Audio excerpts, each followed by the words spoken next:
బెజవాడలో ఇంద్రకీలాద్రిపై కొలువై ఉన్న శ్రీ కనకదుర్గమ్మ వారి గురించి తెలుసుకోబోతున్నాము.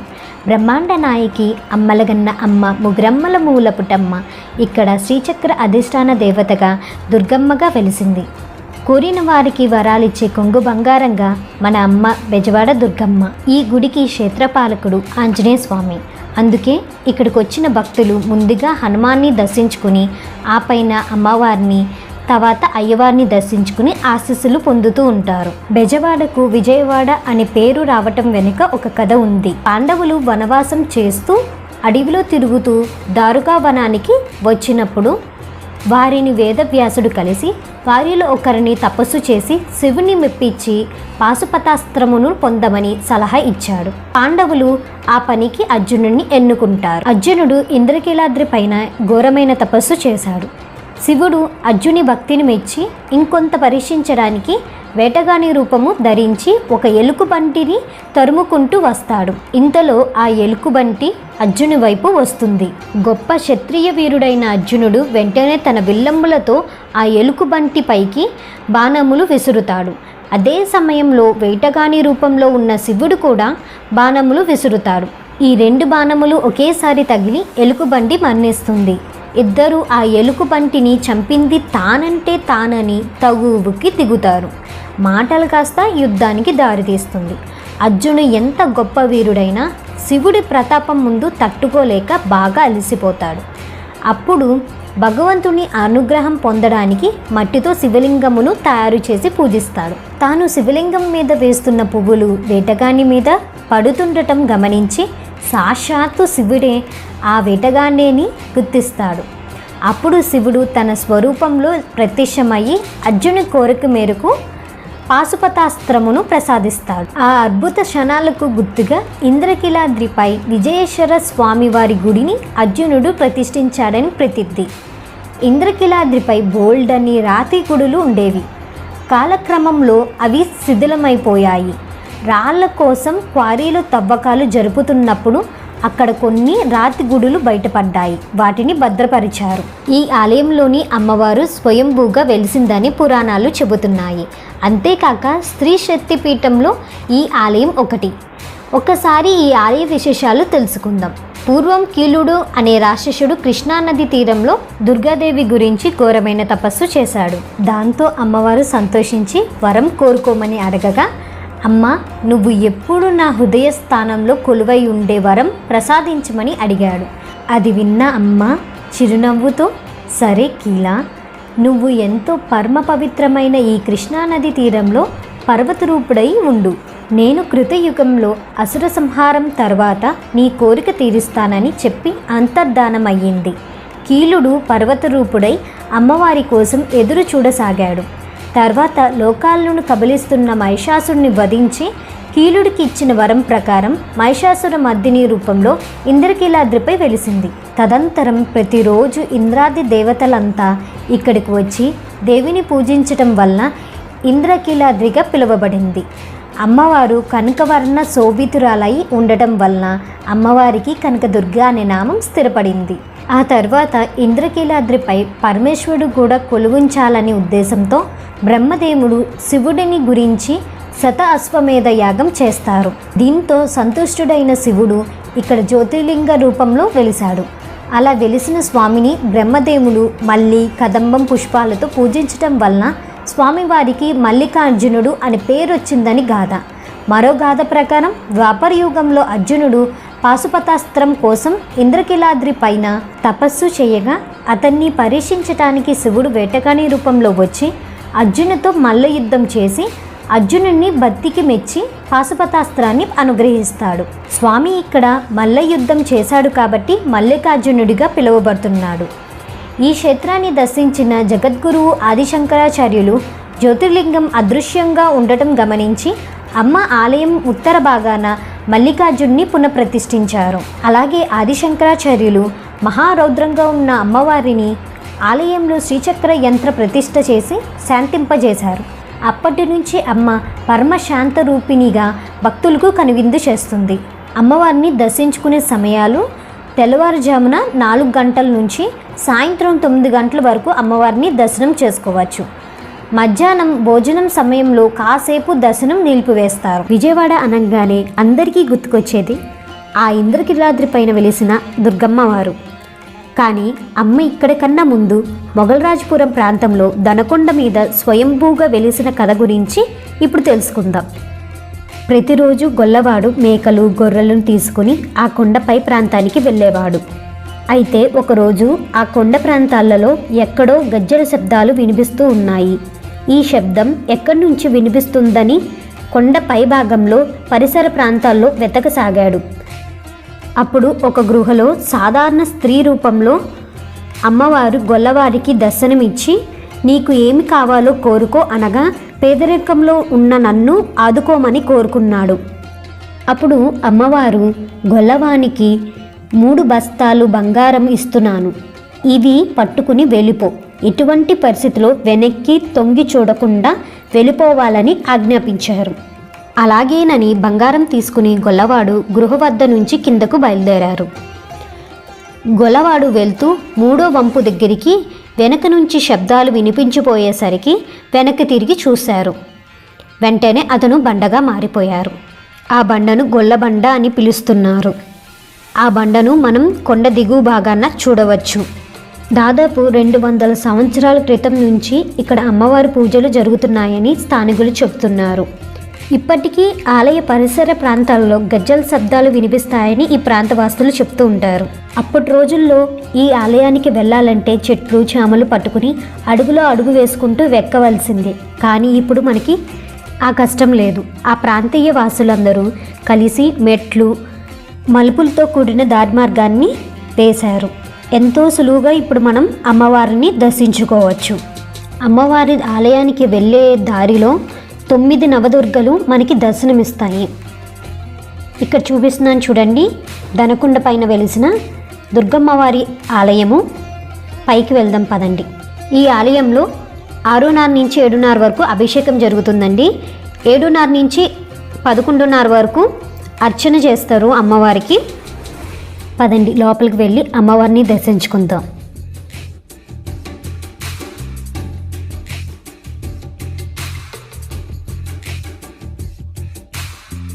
ఇక్కడ అమ్మవారి విగ్రహ రూపం భక్తులకి కనబడదు. అంటే గర్భాలయంలో ఎర్రటి జ్వాలలాగా ఒక రూపం కనిపిస్తుంది. ఈ రూపం దిగువ భాగంలో శ్రీచక్ర రూపం ఉంటుంది. శ్రీచక్ర పీఠం పైన అమ్మవారి పాదముద్రికలు, నేత్రంతో వెలిసిన అమ్మవారిని మనం దర్శించుకోవచ్చు గర్భాలయంలో. ఈ మెట్లు పట్టుకుని పైకి వెళ్తే పరమేశ్వరుడు జ్ఞానముద్రలో మనకి దర్శనమిస్తారు.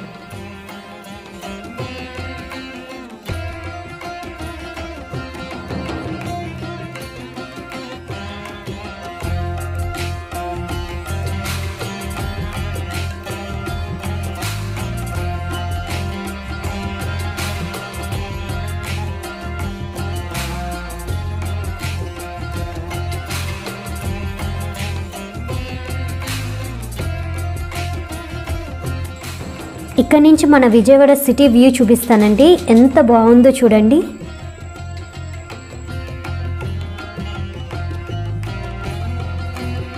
శ్రీ వల్లి దేవసేన సమేత శ్రీ సుబ్రహ్మణ్య స్వామిని నమః. విజయవాడలో ఉన్న కొత్తపేటలో ఉన్న సుబ్రహ్మణ్య స్వామి గుడిని చూపించబోతున్నాను. వీడియో లెంతీగా ఉండొచ్చు, కానీ ఆలయం యొక్క చరిత్ర గురించి కానీ, స్వామినికి ఏ విధంగా ఉత్సవాలు జరుగుతాయి, స్వామిని ఏ విధంగా సేవిస్తే మనకి మన అభిష్టాలు నెరవేరుతాయి అన్న విషయాల గురించి చాలా డీటెయిల్గా ఈ వీడియోలో చెప్పబడిందండి. ఈ గుడి గురించి అందరికీ తెలియాలనే ఉద్దేశంతోనే ఈ వీడియో చేస్తున్నానండి. ఓం శ్రీ గురుభ్యో నమః. ఈ యొక్క సుబ్రహ్మణ్య స్వామి వారి దేవస్థానం దుర్గా మల్లేశ్వర స్వామి వారి దేవాలయానికి ఉత్తరంగా సుమారు 1 మైలు దూరంలో ఈ కుమారస్వామి దేవాలయం పేరుతో ఉండేది. అయితే అక్కడ ఉన్న వీధిని, కుమారస్వామి దేవాలయం ఉన్న వీధిని కుమార వీధిని పిలిచేవాళ్ళు. అది ఒక క్షేత్ర కథనం కూడా ఉంది. కలవు స్కంద కలియుగంలో ధరించుటకు సుబ్రహ్మణ్య స్వామి వారి సేవ సులభ తరుణోపాయం. భక్తి జ్ఞాన వైరాగ్య మోక్ష ప్రదాత అయిన సుబ్రహ్మణ్య స్వామి వారు భక్తులను తరింపజేయడం గాను ఇంద్రకీలాద్రిపై గుహలో శ్రీ బాలసుబ్రహ్మణ్య స్వామి వారిగా స్వయంభూగా వెళ్తున్నారని చారిత్రక ఆధారాలు ఉన్నాయి. శ్రీ మహేంద్ర వర్మ మొదలైన ప్రభువుల చేత మరియు అనేక మంది భక్తుల చేత పూజించబడిన ఆ దేవాలయము కారణాంతరాల చేత మరుగున పడి ప్రజల స్మృతి పదం నుంచి అదృశ్యమైంది. తదుపరి 1942 సంవత్సరంలో శ్రీ ఇద్దిపిల్లి గురువుల దాసు గారికి ఈ స్వామివారి సర్పరూపంలో దర్శనం ఇచ్చి తిరిగి 6వ రోజున రాత్రిపూట కలలో కనిపించి తనకు దేవాలయం నిర్మించవలసిందిగా ఆదేశించారు. వారి కళ వృత్తాంతం భక్తులందరికీ తెలియపరిచి దేవాలయం నందు ప్రతిష్ఠించవలసిన దేవతామూర్తుల రూపములకై దక్షిణ దేశం నందలి 6 సుబ్రహ్మణ్య క్షేత్రములను దర్శించి అందులో తిరుత్తడి యందు గల మూర్తులను మనస్సునకు సంతృప్తి చెందగా ఆ విధంగా ప్రతిష్ఠ చేయుటకు భావించి దేవాలయ నిర్మాణమునకై స్థలమును సరిచేయుచుండగా ఒక గుహనందు శ్రీ బాలసుబ్రహ్మణ్య స్వామివార్ల విగ్రహము మరియు కొన్ని ప్రమిదలు వగైరాలు కనిపించినవని స్వామివారిని అందేవించి దానికి తూర్పు ముఖముగా శ్రీ వల్లీ దేవసేన సమేత కళ్యాణ సుబ్రహ్మణ్యేశ్వర స్వామివారిని 1954 సంవత్సరంలో ప్రతిష్ఠించింది. తదుపరి శ్రీ సుబ్రహ్మణ్య స్వామివారి క్షేత్రం నందు స్వయం వ్యక్తమైన శ్రీ బాలసుబ్రహ్మణ్య స్వామి వారిగా గుహలోను, శ్రీ వల్లీ దేవసేన సమేత కళ్యాణ సుబ్రహ్మణ్య స్వామి వారిగా మరి యొక్క ఆలయంలోను మరియు సర్పరూపంలో అంటే పుట్ట వద్ద సర్పరూపంలో ఉండి త్రయీమూర్తి స్వరూపంగా వేంచేసి భక్తుల యొక్క సకల మనోభిష్టాలు తీర్చు కరుణిస్తున్నారు. మన ఈ యొక్క దేవాలయంలో విశేషం ఏమిటంటే తెలుగు తమిళ సంస్కృతుల ఆచార పద్ధతుల మేళవింపుతో స్వామివారికి పూజాదులు ఉత్సవములు జరుగుతుంటాయి. ఇక్కడ ప్రత్యేకత సహజంగా ఏదైనా ఆలయంలో ఏదో ఒక సంప్రదాయం ఉంటుంది, కానీ ఈ యొక్క సుబ్రహ్మణ్య స్వామి వారి దేవాలయంలో తమిళ తెలుగు 2 సంస్కృతుల ప్రకారం ఉత్సవాలు పండుగలు జరగడం చాలా విశేషం. ఈ యొక్క శ్రీ స్వామివారికి నిత్యోత్సవ, నక్షత్రోత్సవ, మాసోత్సవ, బ్రహ్మోత్సవ, కళ్యాణోత్సవాలు అక్కడ అత్యంత వైభవంగా నిర్వహిస్తున్నారు. 1998 సంవత్సరంలో శ్రీ స్వామివారికి మహాకుంభాభిషేకము అత్యంత వైభవంగా ఆగమోక్త విధిన ఆంధ్రప్రదేశ్లో ఏ దేవస్థానంలో జరగనంత విశేషంగా నిర్వహించబడ్డది. అలాగే శ్రీ స్వామివారికి ప్రతి సంవత్సరం జనవరి 1వ తేదీన పడి ఉత్సవం అనగా మెట్ల పూజ పుష్యమాసంలో అంటే జనవరిలో వస్తుంది. దాని తర్వాత తైపోసం అంటే తమిళుల యొక్క మాసం పుష్యమాసాన్ని తైమాసం అంటారు. ఆ మాసంలో వచ్చే పుష్యమి నక్షత్రం రోజున శ్రీ జ్యోతిరామలింగ స్వామిని ఒక స్వామివారు వారి సిద్ధి వలాహం చెందిన రోజున కాబట్టి ఆ యొక్క పుష్యమి నక్షత్రం రోజున స్వామివారికి అభిషేకాలు, అలంకారములు, అర్చనలు చేసి రామలింగ స్వామి తిరునాళ్ళు ఉత్సవం చేసి భక్తులకు సమృద్ధిగా అన్నదానం కూడా జరుపుతూ ఉంటారు. అదేవిధంగా పాల్గొన మాసంలో అంటే మనకు తెలుగు వాళ్ళకి పాల్గొన మాసం అంటాం, తమిళియన్స్ పంగుని ఉత్తరం అంటారు. ఆ పాల్గొన మాసంలో వచ్చే ఉత్తర నక్షత్రం రోజున శ్రీ స్వామివారికి వల్లి అమ్మవారినిచ్చి కళ్యాణం జరుగుతుంది. అది కూడా తమిళ సంప్రదాయం ప్రకారం జరుగుతూ ఉంటుంది. అది సహజంగా మార్చిలోను లేకపోతే ఏప్రిల్ మొదటి వారంలోనూ వస్తూ ఉంటుంది. తర్వాత ఉగాది మన తెలుగు వాళ్ళ పండుగను జరుపుతారు చక్కగా. అలాగే వైశాఖ మాసం, ఈ యొక్క తమిళియన్స్ వైశాఖ మాసం వాళ్ళ పంచాంగం ప్రకారం వైశాఖ మాసం వచ్చినప్పుడు అంటే సుమారుగా ప్రతి సంవత్సరం మే నెల లేదా జూన్ మొదటి వారంలో కూడా వస్తూ ఉంటుంది. స్వామివారికి జన్మదిన మహోత్సవం చేసి స్వామివారిని ఉయ్యాల్లో వేసి చక్కగా కార్యక్రమంతో నిర్వహణ చేస్తారు. చాలా విశేషంగా ఉంటుంది. అలాగే తర్వాత తదుపరి భాద్రపద మాసంలో వినాయక చవితి, ఆషాఢ మాసంలో ఆడి కృత్తిక కావడి ఉత్సవం కూడా జరగడం జరుగుతుంది. కార్తీక మాసంలో స్వామివారికి 10 రోజులు జరిగే స్కంద షష్ఠి కళ్యాణ బ్రహ్మోత్సవాలు, అలాగే మార్గశిర మాసంలో సుబ్బారాయుడు షష్ఠి కళ్యాణోత్సవం మరియు ప్రతి నెల శుద్ధ షష్ఠి కృత్తిక నక్షత్రం రోజుల్లో విశేష అభిషేకములు, అలంకారములు, హారతులు, రథోత్సవములు మొదలైనవి అత్యంత వైభవంగా నిర్వహించబడుతున్నాయి. మాఘమాసంలో శ్రీ స్వామివారికి జరుగు అహోరాత్ర అఖండ శబ్ద బ్రహ్మోపాసన సహిత అఖండ క్షీరాభిషేక మహోత్సవం అత్యంత పుణ్యప్రదమైనది, విశేష ఫలవంతమైనది. అనగా యొక్క మాఘమాసంలో ఏదైనా ఒక ఆదివారం రోజున కానీ షష్ఠీ కృత్తికలు కలిసి వచ్చిన రోజుల్లో కానీ ఈ బాలసుబ్రహ్మణ్య స్వామి వారికి 24 గంటల పాటు నిరంతరంగా క్షీరాభిషేకం జరుగుతుంది. అలా నిరంతరంగా క్షీరాభిషేకం జరగడం చాలా విశేషమైనది. అంత విశేషంగా మరి ఇంకెక్కడ కూడా జరిగే అవకాశం లేదు, జరగట్లేదు కూడా. ఈ యొక్క మన స్వామిని మనకి రోజువారీగా మనకి ఏంటంటే దేవాలయం తెరిచి ఉండే సమయాలు కొంతమందిగా ఉంటాయి, కానీ స్వామి మనకి 24 గంటల సమయం ఇచ్చి ఏ సమయంలోనూ వచ్చి దర్శనం చేసుకోవడానికి అవకాశం కల్పించిన విశేషమైన రోజు. అంత గొప్పగా ఆ కార్యక్రమం జరుగుతూ ఉంటుంది. అలాగే ఈ యొక్క కంచికామకోటి పీఠాధిపతులు శ్రీ శ్రీ శ్రీ శ్రీ జయేంద్ర సరస్వతి స్వామి వారిచే ఇడుంబను నెమలి బలిపీఠాలకు ప్రతిష్ఠ చేయబడింది.